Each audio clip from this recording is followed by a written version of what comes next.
My name is Catherine Hale, and I'm 32. When I look back now, I can still hear the sound first, the soft chatter of friends, the clink of plastic cups, the warm music humming under everything like a promise that this day would be gentle. It was supposed to be a celebration, a baby shower, a rare moment where the world would stop spinning around other people's drama and finally settle, just for a few hours, on the life my boyfriend and I were about to bring into it. My boyfriend had watched me for weeks, silently taking on extra errands, letting me nap when my body begged, rubbing my back when the stress hit like nausea. He wanted this day to be perfect for me. I wanted it to be peaceful for him. We booked the venue, ordered the cake, coordinated with friends, did everything we could to make it feel like something sacred, something untouched by the chaos my family had mastered. And then Nicole walked in. My younger sister never entered a room quietly. She arrived like she was late on purpose, like she wanted everyone to look up just to confirm she still mattered. Loud, smiling, eyes bright, with that specific kind of excitement she got when she knew she was about to do something she'd later pretend was an accident. I remember watching her move through the crowd without greeting my boyfriend first, without even looking at me like a sister who was happy for me. She drifted, no, glided, toward the cake table, like the cake was calling her name. The cake was beautiful. 3 tiers, decorated with tiny fondant shoes and alphabet blocks, centered like a crown on the display. People had been taking pictures of it all afternoon. It looked like joy. Nicole didn't stop to admire it. She brushed past the table, hip-checking it hard enough that I saw the stand wobble before my mind could catch up to what my eyes were witnessing. The cake tipped, then fell, then hit the floor with a dull thud that sucked every breath out of the room. The top tier rolled away, frosting smeared across the carpet like a bruise. Silence swallowed everything. People froze mid-conversation, mouths half open, eyes wide. My boyfriend's face drained so fast it scared me, like he'd been slapped. I felt something cold move through my body, a quiet shock that didn't even give me the dignity of anger yet, just disbelief. Nicole stood there with a smug little smile, her chin lifted as if she'd just delivered the funniest line in the world. "Guess you're not the only one who can get attention," she said, like it was clever. A couple relatives laughed nervously, the way people do when they're afraid of being the next target. And then my mother, my own mother, let out a full laugh, not a startled giggle, a real laugh. The kind that tells you, clearly, whose side she's on without having to say it. "She's just joking," Mom said, shaking her head like the destruction on the floor was harmless fun. I didn't say anything. I didn't even look at Nicole. I walked out to the kitchen, grabbed a drink with hands that felt too steady for what I was feeling, and let the sound of people cleaning up fade into the background. Everyone moved like it was normal, like I was supposed to smile and accept it, like I was supposed to be grateful my sister had shown up at all. But inside me, something was already hardening into a decision. Because Nicole's move wasn't clumsy, it wasn't an accident, it was payback. She'd been holding a grudge ever since I told her I wouldn't help her get the line of credit she wanted. In her mind, I wasn't her sister. I was her financial assistant on call, ready to fix whatever mess she made or fund whatever new idea popped into her head. And for years, I played that role without even realizing how deep the trap went. I helped with her rent when she forgot to budget. I paid off her credit card debt more than once. I co-signed her car because the dealership was being unfair. Every time I said yes, my mom called me a good sister.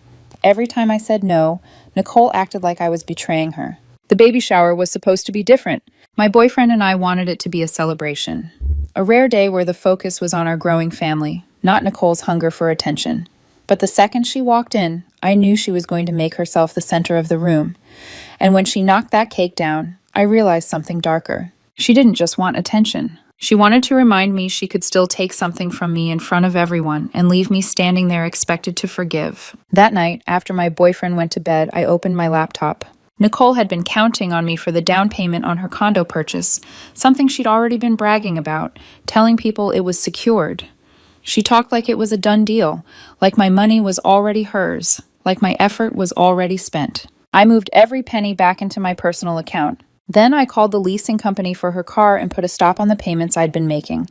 Payments under my name, my account, my responsibility. It wasn't about making her feel bad. It was about cutting off the idea that she could keep using me without consequence. And while I stared at the confirmation emails, I felt something else settle in too. Something heavy, something honest. This was only the first step. because the next morning she was going to find out that I wasn't done. My phone started buzzing before the sun was even up. 5 calls in a row from Nicole, then 3 from my mom. I didn't answer any of them. I wasn't in the mood to hear crying, excuses, or that fake shock Nicole used when she got caught in something she couldn't talk her way out of. When I came downstairs, my boyfriend was already in the kitchen scrolling through his phone with that look he gets when he's reading something ridiculous. He didn't even need to say it.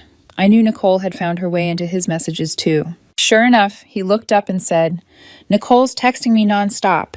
She's saying something about the condo money disappearing and her car company threatening her. She wants you to call her right now." I poured myself coffee and said, "I'll get to it later." 2 minutes later, the texts started coming in for me. Long paragraphs in all caps, accusing me of sabotaging her future, ruining her chance at stability, destroying her trust. She said she counted on me to come through like I always did, and pulling the money was cruel. I noticed something that made my jaw tighten. She didn't mention the cake, not once. I ignored her for the rest of the morning. That was when the banging started. Not a polite knock. Full-on pounding on my front door like the house was on fire. I opened it to see Nicole standing there with her hair a mess, wearing pajama pants and an oversized hoodie like she'd rolled straight out of bed and into a tantrum. She didn't wait for an invitation. She stepped inside and started throwing accusations before I could even close the door. "You can't just take back money you promised me," she said. "The lease is in your name, so you have to pay it. You're ruining everything over some little joke." I let her keep going. Nicole was always good at talking circles around people, twisting things until she sounded like the victim. But when she finally stopped to breathe, I told her the truth. "I never promised you anything," I said. "What I did promise, mostly to myself, is that I'm done being your personal bailout fund." Her voice cracked instantly, like a switch flipped. The wounded routine, the soft tremble, the eyes that tried to look innocent. She said she was in trouble, that I didn't understand how bad things were, that I was making her feel abandoned. And then she glanced over my shoulder at my boyfriend, like she expected him to shame me into giving in. That was when the front door opened again. Our grandfather walked in without knocking, holding a paper bag with breakfast sandwiches. He'd heard about the baby shower from one of my cousins and decided to stop by. He froze for a second, taking in the scene. Nicole in my living room, half yelling, half crying, acting like she was being murdered by boundaries. He set the bag down on the counter and asked one question, calm as stone. "Do you have any idea how many years Catherine's been covering for you?" Nicole tried to deflect, said it wasn't about that, said she was counting on me just this once. But Grandpa cut her off. He told her behavior at the shower was disgraceful. He told her he was done watching her take advantage of me. And then he said the sentence that finally made Nicole's face change. "If you or your mother ever pull something like that again," he said, "you'll get nothing from my estate. No money, no property, no help." For the first time in my life, I saw Nicole truly speechless. She just stared at him.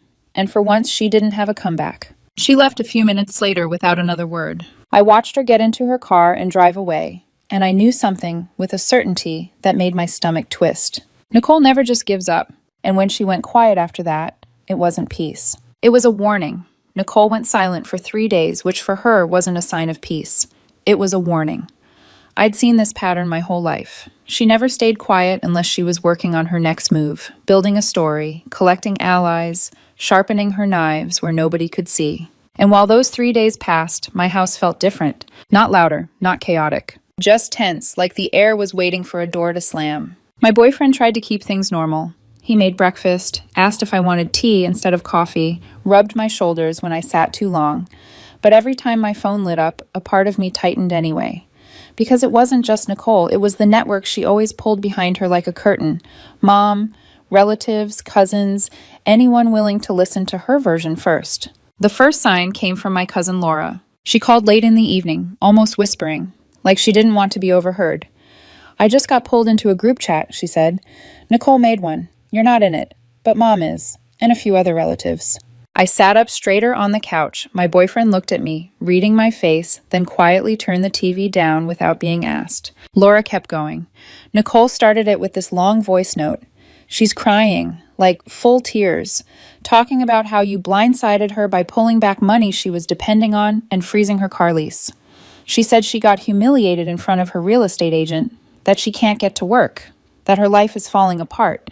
I closed my eyes for a second because I could already hear Nicole's voice in my head.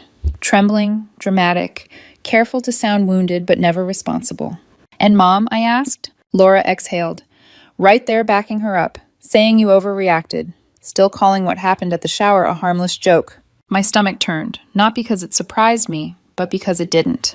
Then Laura's voice dropped even lower, and then your mom said something that made me angry. She said you owed Nicole for all the years Nicole's been there for you. The words hit like a slap. Owed her, I repeated. Laura gave a small, bitter laugh. I asked for one example, just one, and she dodged it. Started talking about how family sticks together and people shouldn't keep score. Of course she did. That was always the tactic. Gather a circle of people who only knew half the story, turn it into poor Nicole, then send them my way, like a wave, pressuring me into caving so the family could go back to pretending everything was fine. I stared at the wall, feeling my heartbeat in my throat. My boyfriend's hand found mine. He didn't speak because he didn't need to. The silence between us said the same thing we'd both been thinking since the cake hit the carpet. They're doing it again. Laura hesitated. I'm telling you because it's getting ugly. Nicole's convincing people you stole from her. That was when I opened my eyes. Because stealing was a different word than selfish. Stealing was a word that could follow you into courtrooms, workplaces, family gatherings. Stealing was a word Nicole would use if she thought it would force me to panic. I thanked Laura, told her to stay out of it as much as she could, and hung up. For a moment, I just sat there listening to the quiet hum of our house. The nursery door was down the hall. The baby's room we'd been building with careful hands, careful love. I felt my child's future sitting on my chest like weight. And that's when my phone rang again. Grandpa. His voice was calm, almost too calm. The kind of calm that told me he'd already decided how this was going to go. Catherine, he said, Nicole came to my place today. I stood up immediately. My boyfriend rose with me, like we were bracing for impact. Grandpa continued. She brought a folder. Evidence, she called it. Screenshots of texts, bank transfer receipts, a printout of her car lease. She tried to make it look like you broke a binding agreement. I felt heat rise in my face, sharp and sudden. She's lying. I know, Grandpa said, and the certainty in his voice steadied me like a hand on my back. I let her talk for about 3 minutes. Then I cut her off. I could picture it. The way Grandpa sat at his kitchen table, the way his eyes didn't flinch. Nicole in front of him, crying, pleading, spinning. Grandpa's voice didn't change. I told her point blank she has no entitlement to your money. I told her she embarrassed herself and the family at that shower. And I told her the story she's trying to build is only proving my point.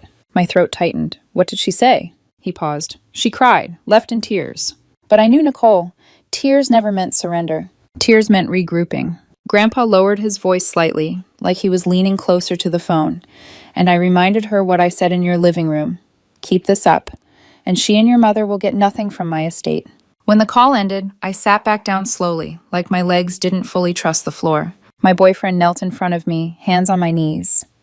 You okay? He asked softly. I wanted to say yes. I wanted to say I felt protected. But protection didn't erase the sick feeling of realizing how quickly Nicole would poison the family if she thought it would make me pay. 2 days later, another sign came. I got a call from the leasing company. The representative sounded polite but strained, like she'd been dealing with someone loud and relentless. We just wanted to inform you, she said, that Nicole attempted to contact us directly. She claimed the freeze on payments was a mistake and that you acted without her permission. I almost laughed, but nothing about it was funny. And? I asked. She was told that since the account and payment arrangement are under your name, there's nothing she can do. She became upset, threatened legal action, then hung up. When that door closed, Nicole ran straight to Mom's house. And that's when the online crusade began. Cryptic posts, Facebook updates about family who betray you when you're at your lowest, quotes about people who pretend to be supportive until you need them most. They didn't name me outright, but they didn't need to. It was obvious enough that messages started coming in within hours. Friends asking if everything was okay. A distant aunt texting, I hope you two can work it out. Someone else writing, Nicole seems really hurt. I stared at the screen, feeling something strange rise through the anger. Not guilt, clarity, because I could feel the shift. The sympathy they were fishing for wasn't landing the way they thought it would. A few relatives messaged me privately, quiet messages that said more than they dared say publicly. I'm sorry you're dealing with this. I've seen Nicole do this before. Your mom always protects her, doesn't she? And while Nicole and Mom were busy performing their pity campaign, Grandpa was moving in a completely different direction. He called early on a Thursday morning. "Come over," he said. "Something important needs to be discussed." He didn't say much more than that, but something in his voice made my stomach drop. Calm, but weighted, like he wasn't asking for a visit, like he was calling me into a decision. When we arrived, Grandpa was at the kitchen table with a stack of papers neatly lined up. Beside him sat a man I'd never seen before. The man stood and introduced himself as Grandpa's attorney. That was the moment I knew this wasn't just family drama anymore. This was legal. Permanent. Grandpa didn't ease into it. He pushed a set of documents toward me. An updated version of his will. I started skimming, my eyes moving fast, expecting minor changes, small adjustments, something symbolic. Then my pulse jumped. Nicole and my mother's names were gone entirely. Not just from cash assets, from everything. Properties, investments, trusts, every cent, every piece of real estate, every share of stock, everything now bypassed them. The only beneficiaries left were me, my boyfriend, and a trust fund for our unborn child. I looked up sharply. "Grandpa, I didn't ask for this." He shook his head once, firm. "You didn't have to ask. I've watched this family treat you like a resource, not a relative. I'm done letting them get away with it." My boyfriend's hand found the back of my chair, steady and quiet. I felt him there like an anchor. Grandpa leaned forward. "I want you to understand something, Catherine. They're not angry because you took something from them. They're angry because you stopped letting them take from you." Those words stayed in my chest the whole drive home. I left his house thinking that was the end game. Nicole and Mom would have to accept they'd gone too far, that there were consequences now that didn't bend to guilt or tears. But Nicole never accepted anything. That weekend, she appeared in my driveway unannounced, and the version of her who stepped out of the car looked softer than I'd seen her in years. She smiled. She carried 2 coffees like she was bringing peace. Her voice was quiet when she said, "I just want to talk." My boyfriend gave me a look that said he didn't buy it for a second. But I let Nicole inside anyway. Not because I trusted her. Because I wanted to see what she'd do when she realized I wasn't afraid of her tantrums anymore. She started slow, asked how things had been, asked how I was feeling, asked if we were ready for the baby. Her sweetness was almost convincing, almost, until she shifted. "So," she said casually, stirring her coffee like she had no agenda at all, "I heard Grandpa's been making changes to his finances." I didn't respond. She kept going, tilting her head with fake concern. "I just want to make sure he's not being taken advantage of. He's older, you know. People can influence him." There it was. Fishing. I gave her nothing. Short answers. No details. No confirmation. Not even a hint that anything had changed. Her smile tightened. The softness cracked for just a second. She left looking frustrated, but I thought maybe that was the end of it. 2 days later, Grandpa called again. This time he was laughing. Not because it was funny, because he couldn't believe the audacity. "Nicole called my lawyer," he said, pretending to be you. My stomach dropped. "She gave your address," Grandpa continued, voice sharpening. "Your phone number. Said she needed a copy of the most recent legal documents for personal review." I felt cold travel down my spine. Did he give her anything? "No," Grandpa said. He played along long enough to confirm her identity, then ended the call and notified me immediately. My boyfriend paced once across the kitchen, jaw tight, then stopped, forcing himself to breathe. Grandpa didn't sound surprised. He sounded resolved. I'm not letting that slide. The following Sunday, he called a family meeting. No one knew exactly why, just that it was important. Everyone showed up curious, maybe even nervous, like people always are when they sense a storm, but don't know where it will land. When we were all seated in Grandpa's living room, he started talking, and he didn't hold back. He told the entire family about the baby shower incident, about Nicole knocking the cake to the floor, about me pulling the condo down payment and freezing the car lease payments, about the warning he'd given Nicole and Mom in my living room. Then he dropped the bomb. He told them Nicole had tried to impersonate me to access his will. The room went still. A few relatives shifted uncomfortably. 2 cousins who'd been loudly defending Nicole online stared at the floor. Nicole sat rigid in her chair, cheeks flushed, eyes darting like she was searching for a new story fast enough to save her. Mom kept her arms crossed, face tight, but even she didn't try to argue. Grandpa finished with one final statement, and his voice hit the room like a thunderclap. "If anyone in this family sides with Nicole in trying to manipulate Catherine," he said, "you're cut off too. No exceptions." That sentence landed harder than anything else, because it wasn't just about money. It was about exposure, Nicole had lost more than my help. She'd lost the safety net she thought she could always fall back on, and now she was isolated in a way I don't think she'd ever experienced. I watched her sit there, frozen, and for the first time, I saw something flicker behind her eyes. Not remorse, not love, calculation. And I knew her well enough to understand the truth before she even stood up. She wasn't going to accept defeat quietly. And the next move she made was going to be the most desperate and reckless of her life. Nicole vanished after the family meeting. No calls, no texts, no vague posts, no tearful voice notes sent through other people's phones. For most families, that kind of silence would have been a relief, a sign that things had finally settled. But with Nicole, silence was never peace. It was planning. The first few days after the meeting felt almost unreal. My phone stayed quiet. My mother didn't call. No cousins reached out asking me to be the bigger person.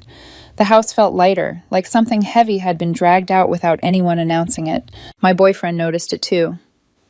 "This is the longest stretch of calm we've had in years," he said one night as we sat on the couch, my feet propped on his lap. I wanted to believe it. I really did. But there was a knot in my stomach that refused to loosen. "She doesn't let go," I said quietly. "She just waits." And I was right. The first crack came 2 weeks later, in the most invasive way possible. I was at work when my boyfriend called. His voice was calm, but there was an edge underneath it that made my pulse jump. "Nicole just walked into the house," he said. "What?" I sat up straight. "Did she knock?" "No," he replied. "She came through the side door, like she lives here." My chest tightened. "Why?" "She says she's here to get her things." I frowned. "She doesn't have anything here." "That's what I told her," he said. Then she said she wanted to check on the baby's room. My heart started racing. "Is she still there?" "Yes," he said. "And Catherine, she's taking pictures." That was all I needed to hear. "Hang up and call the police," I said. "Now!" By the time I pulled into the driveway, a patrol car was already parked out front. Nicole was sitting on the curb with her arms folded, talking to the officers like she was the one who'd been wronged. Her posture was relaxed, almost smug, like she'd rehearsed this moment in her head. She glanced up when she saw me and rolled her eyes dramatically. The officer stepped toward me. "She claims part of the money you pulled back belongs to her," he said. "She says she was documenting evidence that you spent it on yourself." I almost laughed, but the situation was too serious to find humor in. "I want her off my property," I said, "and I want it clear she's not welcome back without permission." The officer nodded and turned back to Nicole. She muttered something under her breath about getting her lawyer involved as she stood up. As she walked away, she shot me one last look. Not anger, not sadness. Defiance. 3 days later, I got an email from a law office. Nicole had tried to open a civil case against me for misappropriation of funds. The irony was almost impressive, but her confidence collapsed fast. The moment her lawyer reviewed the actual financial history, years of payments going one way, no contracts, no agreements, no evidence of anything owed, he dropped her as a client. The case died before it even breathed. That should have been the end. It wasn't. A week later, Grandpa called me early in the morning. His voice was sharp, edged with something I hadn't heard from him before. "She came here last night," he said. My stomach sank. "Nicole?" "Yes," he replied, just after midnight, pounding on the door like the house was on fire. He told me she cried, begged, not apologized, begged. She said she'd learned her lesson, said she just needed a little help to get back on track, and when Grandpa told her to leave, she refused. She said she wasn't going anywhere until we worked something out, he said. "So what did you do?" I asked, already knowing the answer. "I called the police," Grandpa said flatly. When they arrived, Nicole was still sitting on his porch, still trying to convince him to change his mind. The next morning, Grandpa said something that stayed with me. "She's burned every bridge she had," he said. "You've stopped being her lifeline. I've stopped being her safety net. And the rest of the family finally sees her for what she is." He paused. "All she has left now is stubbornness." From that point on, her attempts grew smaller. A manipulative text here, a guilt-soaked email there.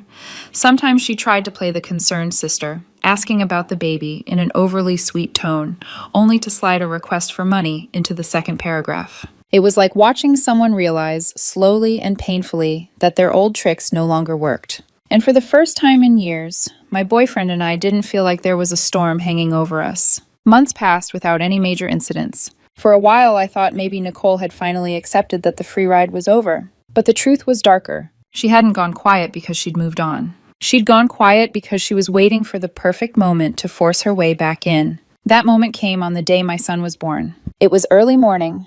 My body was exhausted. raw, trembling with adrenaline and relief.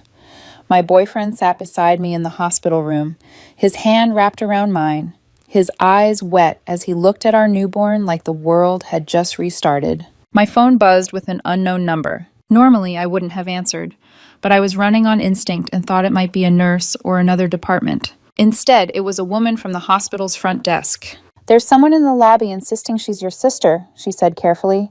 "She says she needs to see you immediately." My chest tightened. "Do not let her up," I said, "under any circumstances." 15 minutes later, a nurse came in looking rattled. "She tried to talk her way past security," the nurse said. "She claimed she was here to sign paperwork for the baby. She also said you might not be in a condition to handle it yourself." My hands started shaking. When that didn't work, Nicole demanded to speak to hospital administration about medical neglect. Security escorted her out, but the damage wasn't in the attempt. It was in what came next. That evening, Grandpa showed up at the hospital holding an envelope. Inside was a letter from his attorney. He told me he had officially removed Nicole and my mother, not just from his will, but from every trust, every life insurance policy, every legal designation connected to him. "I kept it quiet before," he said. "I hoped they might change." Then he looked at my son, sleeping peacefully, and his voice hardened. "After what she tried to pull today, I want this known." And then he said something I didn't expect at all. "I contacted your boyfriend's parents," Grandpa said. "I told them everything. Not just about today, about all of it." My breath caught. "Why?" "Because I want you to know something," he said gently. "You're not standing alone anymore. Even if they try to come back, you won't be unprotected." That hit harder than I expected. From that day forward, the family dynamic became unrecognizable. Nicole and my mother weren't included in gatherings, weren't consulted, weren't informed, not out of cruelty, but because trust had finally run out. Relatives who once defended them now avoided them entirely. Messages stopped being passed along. Manipulation lost its audience. Nicole had always believed she could push boundaries and still get her way. She thought patience was weakness. That generosity was something she could drain without consequence. But she finally learned what happens when you cross the line too many times. You end up exactly where you never thought you'd be. Alone. I thought that was the ending. I was wrong. Because a week after my son was born, when I finally believed the worst was behind us, someone knocked on my door. Not a relative. Not the police. A man in a suit. A process server. And the papers he handed me proved one thing with brutal clarity. Nicole wasn't finished. The papers felt heavier than they should have. I stood in the doorway holding them while the process server walked back down the path like he hadn't just dropped a grenade into my life. My boyfriend closed the door slowly behind him, then turned to look at me. I didn't need to read his face to know what he was thinking. She found another way in. Nicole had filed for a restraining order against me. The allegations were printed in cold, official language, but they might as well have been fiction. She claimed I'd been harassing her, spreading false rumors, threatening her safety. She painted herself as afraid, cornered, desperate for protection from the very person who had spent years protecting her. I sat at the kitchen table and read the pages again, my hands shaking. It didn't matter how absurd it was. Seeing my name attached to accusations like that felt like a punch to the chest. When I called the court clerk to understand what was happening, the rest of the picture fell into place. Alongside the restraining order, Nicole had also filed a small claims case demanding reimbursement for the condo down payment and months of car payments, money that had never belonged to her. Court dates were already scheduled. I had to take time off work. I had to hire a lawyer. I had to start pulling together years of bank statements, texts, emails, proof that generosity isn't theft and boundaries aren't abuse. It didn't matter that I had the truth. Truth still cost time, money, energy. And that was exactly what Nicole wanted. The stress crept in quietly. Sleepless nights, short breaths, moments where I'd catch myself staring at nothing while my son slept in the next room, his tiny chest rising and falling, unaware of the storm circling him. 2 days before the first hearing, Grandpa called. His voice was heavy in a way that scared me more than anything Nicole had done. "I've been diagnosed with pneumonia," he said. "The doctors are hopeful, but I'm not bouncing back as fast as they'd like." My heart dropped. "Are you okay?" "I will be," he said, but the pause before it told me he wasn't sure. Then he told me something else. Nicole had been showing up at his property at night, banging on the door, demanding to be let in. He'd changed the locks, installed cameras. It was the first time I heard something like defeat in his voice, and that scared me. When the court day finally arrived, Nicole walked in looking polished and calm. Her hair was perfect. Her clothes were conservative, intentional. She looked like the kind of woman people believe without question. She told her story smoothly, carefully, twisting details just enough to sound plausible. The judge listened, took notes, asked questions. My lawyer dismantled most of her claims piece by piece, showed the bank records, the one-sided payments, the lack of any agreement. Still, the ruling didn't bring relief. Some of Nicole's accusations were dismissed. Others were set aside for a longer hearing. It wasn't a win. It wasn't a loss. It was limbo, and limbo was expensive. As we walked out of the courthouse, Nicole glanced back at me with something that looked almost like satisfaction. Not because she'd won, but because she'd succeeded in pulling me back into her orbit. That night, I sat in my son's nursery, holding him while he slept. The room was dim, lit only by a small lamp. The world felt very far away. And that's when the truth I'd been avoiding finally settled in. Sometimes people like Nicole don't need to win outright to do damage. All they need is to keep you fighting long enough that you lose in other ways. Time, peace, focus, presence. And in that moment, holding my child, I understood something with painful clarity. She had taken something from me I couldn't get back. Peace. For a long time after that night, I told myself the worst was over. The restraining order hadn't gone through. The small claims case was bleeding out slowly under evidence Nicole couldn't explain away. Grandpa was recovering, slowly but steadily. My boyfriend and I fell into a fragile routine. Feedings, naps, quiet conversations whispered over our son's crib. From the outside, it looked like survival. From the inside, it felt like vigilance. Every knock at the door made my chest tighten. Every unknown number made my pulse jump. Even when nothing happened, I felt like I was bracing for impact, like my body had learned a new language and forgot how to turn it off. Nicole had gone quiet again. But this time it wasn't dramatic. No posts, no messages, no attempts at contact. And that scared me more than her tantrums ever had. Because I knew her well enough to understand something I hadn't wanted to admit before. Nicole didn't run on emotion. She ran on opportunity. And when opportunity disappeared, she waited. Weeks passed, then a month. The second court date came and went. More of her claims collapsed under scrutiny.